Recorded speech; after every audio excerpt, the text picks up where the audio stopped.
देखिए, जैसे राष्ट्रीय स्तर पर एक संस्था होती है भारतीय कुश्ती संघ, और इसी प्रकार से एशिया का भी एक संगठन होता है। इसमें 6 ब्यूरो मेंबर चुने जाते हैं। उसी 6 में से ब्यूरो मेंबर जो चुने जाते हैं, उसी में से एक अध्यक्ष होता है, एक उपाध्यक्ष होता है, और महत्वपूर्ण निर्णय खेल के संबंध में जो भी लिए जाते हैं, कहाँ टूर्नामेंट कराना है और जितने महत्वपूर्ण निर्णय हैं वो इन्हीं 6 ब्यूरो मेंबर के द्वारा लिया जाता है। और इसी प्रकार से वर्ल्ड में है। तो वर्ल्ड में अभी तक हमारा नहीं हो पाया कभी, हमारे देश का, लेकिन ये ब्यूरो मेंबर हम भी थे। हमारे पहले राज सिंह हुआ करते थे, और 40-45 देशों के बीच में यानी इनका वोट पड़ता है और बाकायदा इलेक्शन होता है।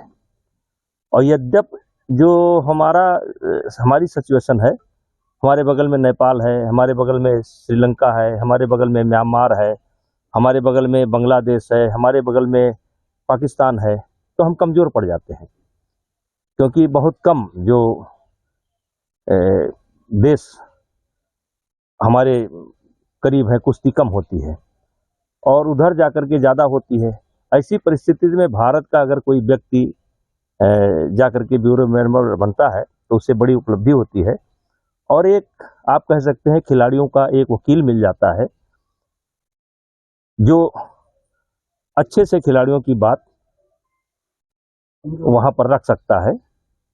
और ये एक बहुत बड़ी उपलब्धि है, और ये मोहर लगी है कि भारतीय कुश्ती संघ का जो बहाल होने का निर्णय आया है, एक तरीके से पूरे एशिया के जो संगठन है उन्होंने मोहर लगाई है कि भारतीय कुश्ती संघ अच्छा काम करता है।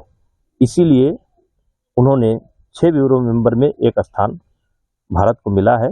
ये देश के लिए और खिलाड़ियों के लिए एक उपलब्धि है। नेताजी, जिस तरीके से गृह मंत्री ने साफ कह दिया कि जो घुसपैठियां हैं वो बंगाल के रास्ते से आते हैं और ये धर्मशाला नहीं है भारत, क्योंकि जितने लोग पकड़े गए हैं उनके सबके बंगाल के वहाँ पे आधार कार्ड मिले हैं। देखिए, ये बड़ा लंबा विषय है और गृह मंत्री जी का बयान बिल्कुल सही है। और आज जो म्यांमार है या बांग्लादेश से या पाकिस्तान से जो सीमाएं लगी हैं, जो जिले लगे हैं, उनका एकदम ज्योग्राफी बदल गई है, और बहुत बड़ी संख्या में इस देश के अंदर जो है बाहर के लोग, पाकिस्तान तो उसमें कम कह सकते हैं, लेकिन बांग्लादेश और म्यांमार से बहुत बड़ा पलायन हुआ है।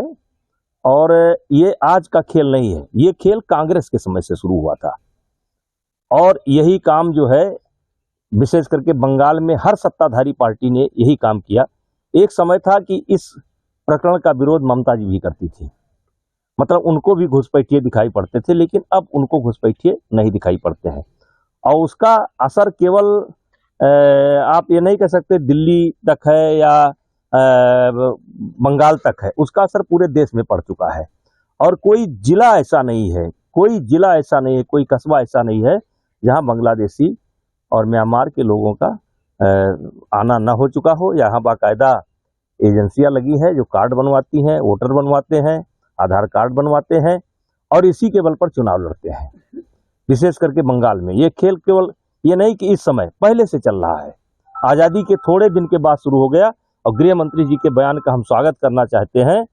ये धर्मशाला नहीं है और इस पर सख्ती होनी चाहिए, और जिले में चिन्हित करना चाहिए।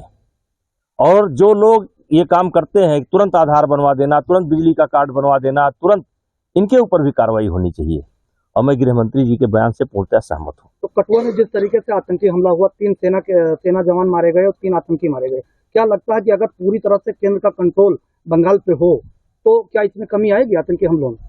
देखिए, मैंने कहा ये बहुत लंबी लड़ाई है, और अफसोस ये है कि लोगों ने इस विषय को गंभीरता से लिया ही नहीं। विशेष करके कांग्रेस की सरकार भी सब जानती थी, लेकिन इस विषय को गंभीरता से नहीं लिया।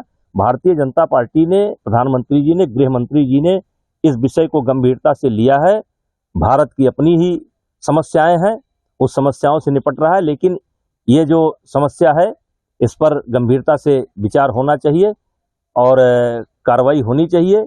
और ये असामाजिक तत्व हैं एक तरीके से आप कह सकते हैं, तो इससे जो देश विरोधी गतिविधियां हैं उनमें लगाम लगेगी।